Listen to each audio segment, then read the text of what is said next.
موجود ہیں، لنگایت بھائی موجود ہیں، ان کے جھنڈے جو وہ پھیلا رہے ہیں اس سے بھی اندازہ ہو رہا ہے۔ اور ویسے بھی مجھے فیڈ بیک ملا کہ بڑی سنکھیا میں یہاں یہ سب سماج کے لوگ آئے ہیں۔ میں آپ کو سنانا چاہتا ہوں، قرآن صرف ایسی کتاب نہیں ہے جو زندگی سے کٹی ہوئی ہو۔ قرآن قیامت تک آنے والے حالات کے لیے گائیڈ بک ہے۔ مسلمانوں نے بھی قرآن مجید کو سمجھ کر پڑھنا چھوڑ دیا، مسلمانوں نے بھی قرآن کے اکثر حصے پر عمل کرنا چھوڑ دیا، ورنہ یہ دن نہ دیکھنا پڑتا۔ قرآن مجید کی سورہ ابراہیم کی ایک آیت میں نے پڑھی تھی، اس میں قرآن نے کوٹ کیا ہے کہ ایک وقت آتا تھا کہ پیغمبروں سے ان کے زمانے کے وہ لوگ جو ان کو نہیں پہچانتے تھے اور ان کی محبت بھری دعوت کو نکارتے تھے، انہوں نے چیلنج کرنا شروع کر دیا، دھمکی دینی شروع کر دی۔ لَنُخْرِجَنَّكُم مِّنْ أَرْضِنَا أَوْ لَتَعُودُنَّ فِي مِلَّتِنَا، تم کو ہمارا دیش چھوڑنا پڑے گا ورنہ تم کو ہماری سنسکرتی اور ہمارا دھرم سویکار کرنا پڑے گا۔ مسلمانوں سوچو، الفاظ تک بھی ایسے وہ استعمال کیے ہیں قرآن نے کہ جیسے لگتا ہے کہ وہ آج کی پریستھتیوں کے بارے میں قرآن مجید کہہ رہا ہے۔ لَتَعُودُنَّ فِي مِلَّتِنَا، وہی بات، گھر واپسی کا جو شبد آج بولا گیا وہی قرآن نے 1500 سال بولا تھا۔ پہلے کہا تھا، اس لیے یہ کوئی نئی بات نہیں ہے جو آج کچھ ظالموں نے مسلمانوں سے، کرسچنوں سے کہنا شروع کی ہو کہ تم کو اپنا دھرم بدلنا پڑے گا ورنہ تم کو یہ دیش چھوڑنا پڑے گا۔ کوئی کہہ رہا ہے پاکستان چلے جاؤ، کوئی کہہ رہا ہے سعودیہ چلے جاؤ، کوئی پتہ نہیں کہاں کہاں کا ویزا ایشو کر رہا ہے۔ ان کو کتنی بڑی شکتی پوری دنیا کی حکومت جیسے ان کے ہاتھ میں آ گئی ہے۔ پھر کیا ہوا؟ قرآن نے کیا کہا؟ فَأَوْحَىٰ إِلَيْهِمْ رَبُّهُمْ لَنُهْلِكَنَّ الظَّالِمِينَ۔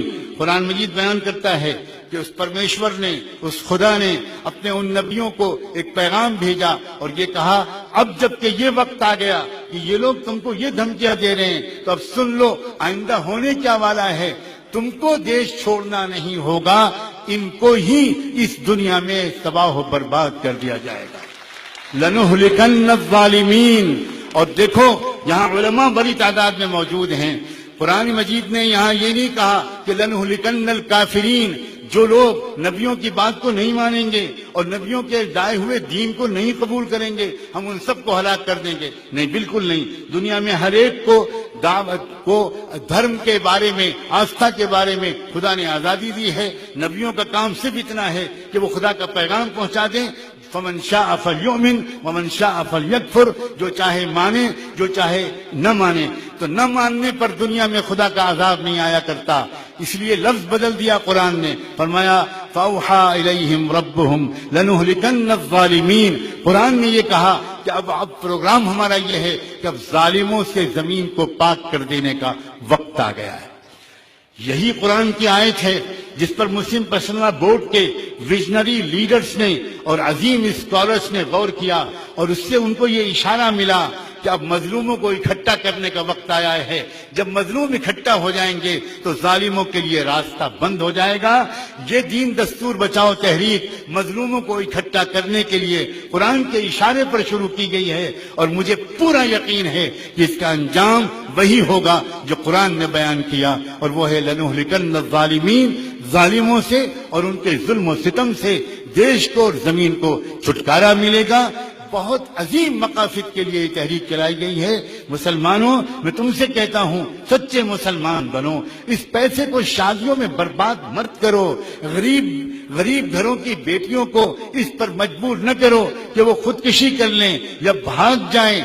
غریب بیٹی کے ماں باپ کو سے جہیز کے مطالبہ مت کرو، حرام ہے شریعت اسلامی میں جہیز، حرام ہے، حرام۔ اور اے نوجوانوں، میں تم سے یہ کہتا ہوں کہ اپنے ماں باپ سے کہہ دینا کہ آپ ہرگز جس گھر میں میرا رشتہ بھیجیں خدا کے لیے صاف کہہ دیجیے گا کہ ہمیں لڑکی چاہیے، لڑکی کے ساتھ کچھ نہیں چاہیے۔ میں اتنا غریب اور فقیر نہیں ہوں کہ میرے گھر میں تو برتن نہیں ہے، تمہارے یہاں سے ڈنر سیٹ آئے گا تو میں پلیٹ میں کھانا کھا پاؤں گا۔ ہمارے گھر میں تو کیلے کے چھلکے میں کھانا کھایا جاتا ہے۔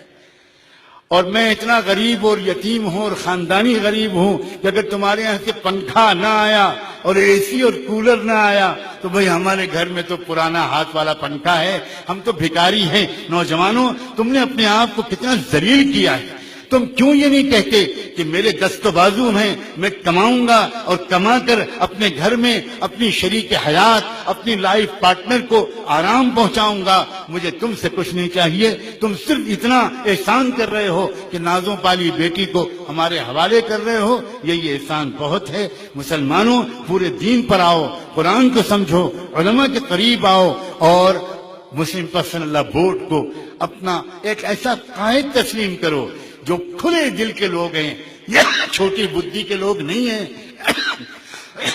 یہ آپس میں لڑانے والے لوگ نہیں ہیں۔ اگر مسلم پرسنل لا بورڈ کا دل بڑا نہ ہوتا، مسلم پرسنل لا بورڈ کی وچار بہت کھلی نہ ہوتی، تو یہ سارے لوگ اس منچ پر نہ بیٹھے ہوتے اور اس طرح یہ نہ کہہ رہے ہوتے کہ 100 جلسے ہم کہیں۔ آپ نے سنا بامن میشرام نے صاف صاف آپ کے سامنے اعلان کیا، اور یہ بات آپ کے سامنے انہوں نے نہیں کہی، یہ لکھت روپ میں آفیشلی وہ دے چکے ہیں بورڈ کے جنرل سیکریٹری کو یہ آفر کہ پورے دیش میں ہم مسلم پرسنل لا بورڈ کے جلسے کرنا چاہتے ہیں اس تحریک کے۔ یہ بہت بڑی بات ہے، یہ بہت بڑی بات ہے، اور مجھے لگتا ہے کہ وہ دن دور نہیں جبکہ بھارت کے اندر یہ جو بکھرے ہوئے لوگ تھے یہ اکٹھا ہوں گے اور یہ پوری مالا سجے گی، اور جب یہ پوری مالا سجے گی تو وہ جو مالا ہوتی ہے جب وہ بکھر جاتی ہے تو اس کے موتی گر جاتے ہیں، جب مالا کے دونوں سرے ملا دیے جاتے ہیں تو وہ مالا سج جاتی ہے۔ مجھے لگتا ہے کہ جو مالا تھی بکھر گئی تھی، پہلا انسان اس زمین پر آدم علیہ السلام جو اترے تھے، بھارت پہ اترے تھے، یہ جو پہلی مالا ملی تھی، پہلا سرا تھا، اور انتم سرا قرآن، یہ جب ملے گا اور اس کے ساتھ یہ سارے لوگ ملیں گے تو اس وقت بھارت ایک ایسا تیرتھستان بنے گا کہ پوری دنیا کے لوگ امن و شانتی کی تلاش میں پد یاترا کر کے یہاں پر آئیں گے۔ میں بہت دور تک کے نتیجے دیکھ رہا ہوں اس آل انڈیا مسلم پرسنل لا بورڈ کی تحریک کے۔ میں اس سے زیادہ وقت نہیں لینا چاہتا، میں بہت شکر گزار ہوں کولہاپور کے میرے بہادر ساتھیوں۔ میں 2 جملے تم سے کہنا چاہتا ہوں۔ میں جانتا ہوں کہ جن لوگوں نے اس جلسے کا بوجھ اپنے اوپر لیا تھا، مجھ سے لوگ کہتے تھے یہ غریب لوگ ہیں، یہ مولوی لوگ ہیں، یہ مولوی علماء لوگ ہیں، ان کو آپ نے کہاں پروگرام دے دیا، کہاں آپ نے ان سے کہہ دیا۔ لیکن میں ان کے اندر کے جذبات، ان کی نیک نیتی، ان کی پاک آمدنی، ان کے عزائم میں جانتا تھا، اور میں یہ بھی جانتا ہوں ان میں سے کچھ لوگوں نے اپنے گھروں کی بیویوں کے زیور اس جلسے کے اخراجات میں لگا دیے ہیں۔ میں مبارکباد دیتا ہوں تمہاری قربانیوں کو، تمہارے جذبات کو۔ میں یہ بھی جانتا ہوں کہ تم لوگوں نے دن میں اس جلسے کے سجانے کی محنت کی ہے، اور رات میں 2 گھنٹے سجدے میں رکھ کر درود پڑھ کے تم نے اس جلسے کی کامیابی کی دعائیں کی ہیں۔ یہ جو کچھ ہوا ہے یہ تمہاری محنتوں سے ہوا ہے۔ اللہ نظر بد سے بچائے اور ہم سب کو مرتے دم تک اس سماج میں، اپنے اس پیارے دیش میں انصاف کے قائم کرنے کی پرامن جدوجہد میں لگائے رکھے۔ والسلام علیکم ورحمۃ اللہ وبرکاتہ۔